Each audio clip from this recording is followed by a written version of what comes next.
Meanwhile, let's get to the macro front. Investors bracing for the key Powell speech at Jackson Hole, but have markets been too optimistic, Greg? Matt, from BCR joining me. The market pricing here, Greg, for September could be a little bit over optimistic, you think?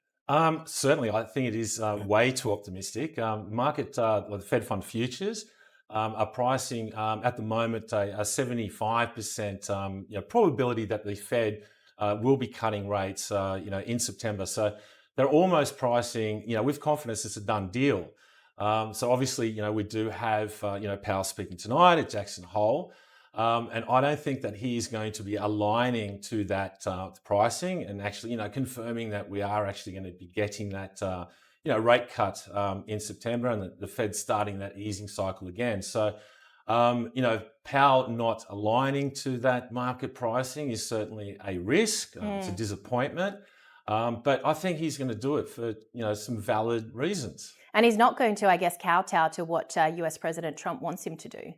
Look, he's been stubborn, which has been good to see, because at the end of the day, the central bank is supposed to be obviously independent, and it gets its credibility from that and the fact that, politicians aren't supposed to get involved and make decisions for them. So, look, I've loved to see the fact that he has stuck to his guns, but he's sticking to, what is, these decisions got substance to actually be on the sidelines at the moment, right, for the right reasons.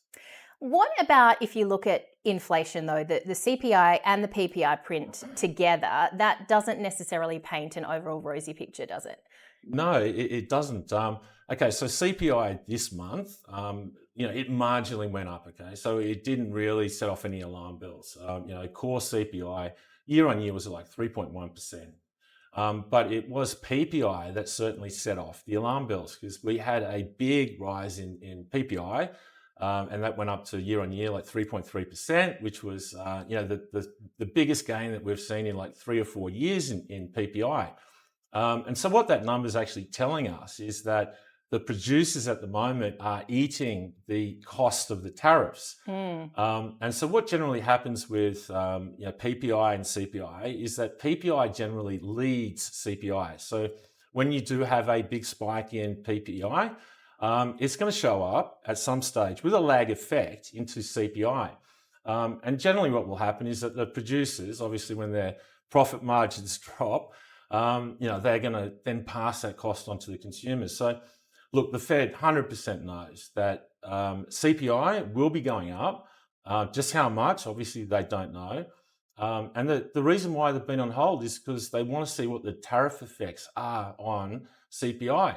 They haven't seen that yet. So how can Powell tonight say in his speech that he's ready to cut? The good news on CPI is that the Fed gets another read of CPI on the 11th of September. They met on the 17th, so 1 week before. And I think they want to see that before they commit. What does this mean, though, for markets that are priced at or near records if the Fed disappoints and they then have to reprice? Okay, so generally, if the market doesn't get what it wants, it sells off. Exactly right. So you get risk-off trading, and yes, as you said, that we've got equity markets that are having a lot of fun at the moment. We're US equity markets. Is the fun warranted in your view? I think they're having too much fun. Record highs, almost every second day. And we haven't had a decent correction in, US equity markets. So, Powell tonight, could he give us that correction? I mean, of course he can. And it's worth noting as well is that moving into September, it's seasonally the worst month of the year for equities, generally down about 1% on average.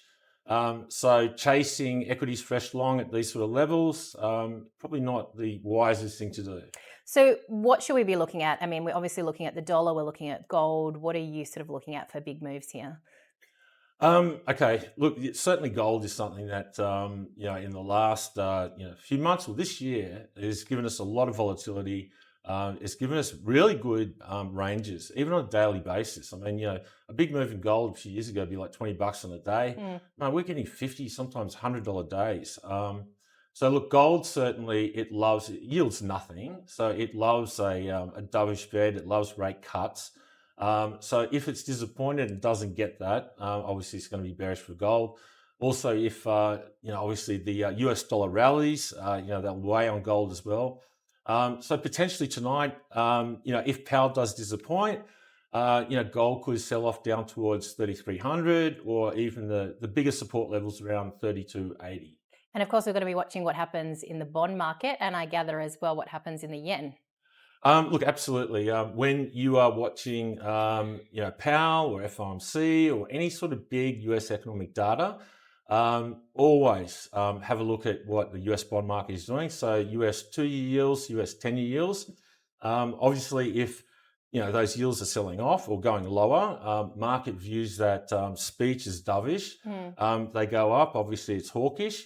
So yes, tonight watch bond yields. They go higher on Powell's speech.